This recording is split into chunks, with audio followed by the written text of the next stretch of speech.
Hello everyone, आप सभी का लेट्स स्टडी टुगेदर में स्वागत है दोस्तों। तो हम लोग पढ़े संस्कृत पेडागोजी फॉर सेटेट के लिए। तो दोस्तों आज हम पढ़ेंगे कथा कथनम और पॉजिटिव टैग वर्ड। तो दोस्तों ये दोनों ही चीज़ें बहुत इंपॉर्टेंट हैं हमारे सेटेट के लिए। तो दोस्तों कथा कथनम, तो सबसे पहले जानते हैं कि कथा का मतलब क्या होता है दोस्तों। तो कथा का मतलब होता है कहानी और कथनम का मतलब होता है कहानी कहना। तो कहानी क्या है, जैसे कि दोस्तों आप कहानी कहते हैं तो उसमें बहुत सारी चीज़ों का मतलब बहुत मॉरल चीज़ों को आपको जानकारी उस चीज़ों के बारे में पता चलता है, तो उसको दोस्तों कथा कहते हैं। तो कैसे भाषा के समग्र रूप की प्रस्तुति बालकों को मिलती है। कहानी के द्वारा दोस्तों जो बालकों को जो उसकी समग्र रूप होती है, यानी जो उसका सार होता है, वो सारी चीज़ें वो बच्चे को पता चलती है और उसकी संस्कृति को जानने का अवसर मिलता है। जैसे कि दोस्तों क्या आपने कोई कहानी बच्चों को सुनाई कि एक राजा था, रानी थी और उसमें उनके 3 बच्चे थे, दो मतलब उनकी लड़कियां थीं। तो आपने कोई ऐसी मॉरल कहानी, तो उसके क्या हुआ कि उस कहानी के जरिए बच्चे को उसकी संस्कृति के बारे में पता चला। क्यों कविता प्रयोजनस मतलब क्या होता है, कविता का मतलब किसी कहानी को कहने का अर्थ क्या होता है कि उसकी आनंद अनुभूति होती है। भाषा प्राथमिक रूप, तो जो भाषा का प्राथमिक रूप होता है वो क्या होता है, वो संकेत भाषाएं अस्तित्व। तो दोस्तों ये आपको जो पेपर होगा सीटेट का, पेपर फर्स्ट या पेपर सेकंड, तो उसमें आपको डायरेक्ट मिल जाएगा कि भाषा का प्राथमिक रूप क्या है। तो आप डायरेक्ट उस पर टिक कर दीजिएगा कि संकेत भाषाएं। उसके बाद आता है अव्यक्त कक्षाएं को ही समावेशी, मतलब अव्यक्त कक्षा जो होती है संस्कृत में ही, उसी को ही हम समावेशी कक्षा कहते हैं। उसके ऐसे आता है दोस्तों पॉजिटिव टैग वर्ड, जो हमारी तो कथा कथम यानी कहानी सुनना। तो कहानी सुनने क्या होता है, समग्र एवं संस्कृति, मतलब आप कहानी की समग्र मतलब सभी चीज़ों को, सभी पहलुओं को जान रहे हैं, उसकी संस्कृति को जान रहे हैं। और कविता का प्रयोजन क्या है, आनंद मूर्ति, सृजनात्मकता यानी क्रिएटिविटी होती है। आप ऐसे किसी बच्चे को कोई भी चीज़ समझाइए तो उसको उतनी जल्दी से समझ में नहीं, जितना कहानी के माध्यम से उसको समझ में आता है।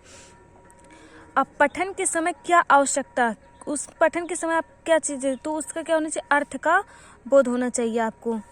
अच्छा, और छात्रा को क्या होता है, अवसर, जहाँ पे आपको ऐसा दिखे कि बच्चे को चांस मिल रहा है, अवसर मिल रहा है, तो आप उसी ऑप्शन पे टिक करिएगा, क्योंकि छात्र को अवसर ज़्यादा से ज़्यादा हमें देना।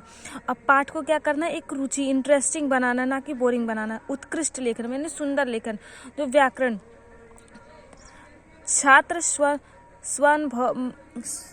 जो होता है वो अपने स्वभाव को मतलब बहुत अच्छे से वैविध्यपूर्ण गतिविधियों और क्या होता है एक दूसरे से इंटरेक्ट करे, यानी एक दूसरे से बात करे, ग्रुप लर्निंग करे।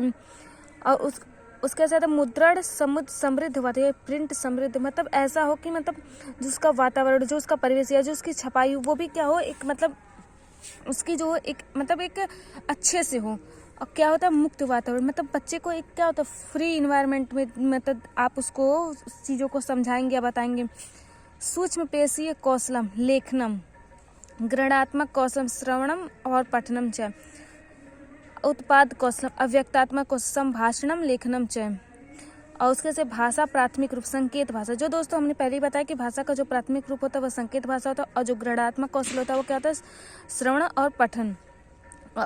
आप इन दोनों चीज़ों को बहुत अच्छे से ध्यान रखिएगा दोस्तों कि ग्रहणात्मक और उत्पादन कौशल किसे कहते हैं। उसके साथ विद्यार्थी नाम आवश्यकता अनुरूप बहुभाषिकता जो दोस्तों हमने आपको कल बताया कि बहुभाषिकता क्या होता है, एक संसाधन, ना कि मतलब एक रुकावट या बाधा है। एक संसाधन के रूप में आप देखेंगे कि उस चीज़ से क्या मतलब पॉजिटिव चीज़ें आ रही हैं, किस चीज़ के बारे में आप ज़्यादा चीज़ें जानकारी मिल रही है। उसके साथ निदानात्मक परीक्षण, समस्या पहचान करते, मतलब आप निदान में क्या करते हैं, समस्या को क्या करते हैं, पहचान करते हैं। उपचारात्मक परीक्षण, समस्या समाधान करोति, मतलब दोस्तों आप समस्या का समाधान कर रहे हैं। प्राथमिक कक्षा कथम विषय योग्यतम मम परिवार, मतलब जो प्राथमिक कक्षा है उसका जो विषय है वो योग्यतम जो मम परिवार है उसके बारे में भी आपको याद। तो दोस्तों आप इसमें से मेन पॉइंट जो है, जैसे कि आपको कथा कथनम में क्या हो गया, समग्र रूप हो गया, आपका जो कथा कथनम हुआ वो क्या हो गया, समग्र रूप हो गया। और उसमें क्या होता है, संस्कृति का मतलब संस्कृति को जानने का अवसर, उसके आनंद भूत। और ये सबसे इम्पोर्टेंट, भाषा का जो प्राथमिक रूप है वो क्या हमारा संकेत भाषा है। और इसमें कथा कथनम, समग्र रूप, कविता प्रयोजन, आनंद, और छात्र को क्या करना है, अवसर देना, और पाठ को क्या करना है, रुचि बनाना है।